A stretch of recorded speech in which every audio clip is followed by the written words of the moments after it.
فبأي آلاء ربكما تكذبان؟ مسجد میں بیٹھے ہوئے ہیں، چہرے کا رنگ پیلا پڑا ہوا ہے. ایک صحابی آتے ہیں، کعب بن عجرہ، یا رسول اللہ مالی اراک متغیرا لو، آج آپ کو کیا ہوا ہے؟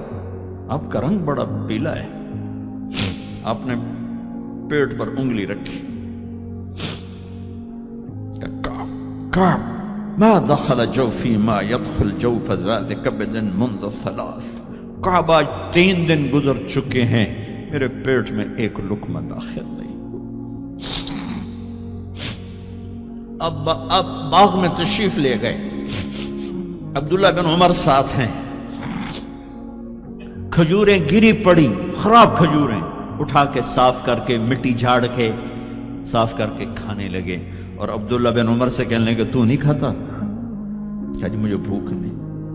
آپ نے کہا مجھے بھوک ہے، آج 4تھا دن ہے میں نے کچھ نہیں کھایا، 4تھا دن ہے میں نے کچھ نہیں کھایا. یہ وہ ہستیاں ہیں جن کے لیے جنت کے دسترخوان زمین پہ آ سکتے ہیں، فرشتے ہاتھ دھلانے کے لیے کھڑے ہو سکتے ہیں، سونے چاندی کے محل کھڑے کیے جا سکتے ہیں. جس کو اپنے جگر کا ٹکڑا کہا فاطمہ، جس کو جنت کی عورتوں کی سردار کہا، جن کا آسمان پہ فیصلہ کیا پھر زمین پہ ظاہر ہوا. آپ نے ممبر پہ کھڑے ہو کے فرمایا لوگو جبریل میرے پاس اللہ کا پیغام لائے ہیں کہ میں اپنی بیٹی فاطمہ کو علی کے ہاتھ میں دے دوں. ان کے گھر تشریف لے گئے، وہ بیمار تھی. اب بیٹی میں اندر آ جاؤں؟ میرے ساتھ ایک عرب سردار بے عمران. عرض کہ یا رسول اللہ میرے گھر میں تو کوئی بڑی چادر نہیں جس سے میں کوئی پردہ کر لوں. اسی طرح چادر ممبر تے بھی بچھائی ہوئی. تو آپ نے اپنی چادر اندر کی، کہا بیٹا یہ لے لو میری چادر. باپ کی چادر سے اپنے جسم کو لپیٹا. آپ اندر آئے، پوچھا بیٹی سونا بیمار ہو کیا؟ تو باپ کو دیکھ کے رونے لگی.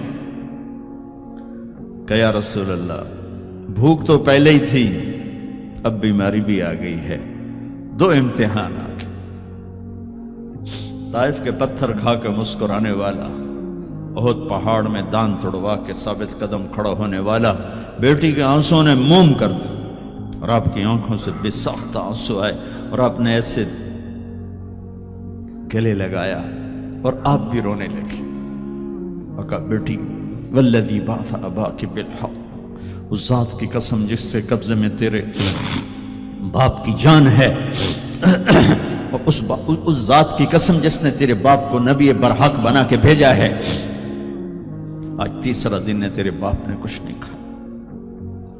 پھر فرمایا میرے رب نے مجھے کہا ہے میرے محبوب یہ احد پہاڑ سونا چاندی بنا دوں، آپ کے قدموں پہ قربان کر دوں؟ تو میں نے کہا نہیں مجھے نہیں چاہیے، مجھے نہیں چاہیے، مجھے نہیں چاہیے. میرے بھائیوں، میرے نبی نے اس امت کے لیے اپنا سب کچھ لٹایا ہے، اپنے گھر کو لٹا دیا، قربان کر دیا. آخری تھے، آپ کے بعد کوئی آنے والا نہیں تھا، ہر شے مکمل کر کے دی. لا نبی بعدی ولا امت بعدکم، میں جا رہا ہوں، میرے بعد کوئی نبی نہیں آئے گا، تمہارے بعد کوئی امت نہیں آئے گی. فلیبلغ الشاہد الغائب، میرا یہ دین آگے پہنچانا تمہارے ذمہ ہے. بھائیو، آپ سب بھائیوں کی خدمت میں گزارش ہے، اپنی منزل اللہ کو بناؤ اور رہبر محمد مصطفیٰ صلی اللہ علیہ وسلم کو بناؤ، جو آپ کو اللہ سے ملا دیں گے، اللہ سے جوڑ دیں گے. ہماری لاٹری نکلی کہ ہمیں محمد مصطفیٰ صلی اللہ علیہ وسلم جیسی ہستی ملے، آخری نبی، کائنات کے نبی، انسانوں کے نبی، جنات کے نبی.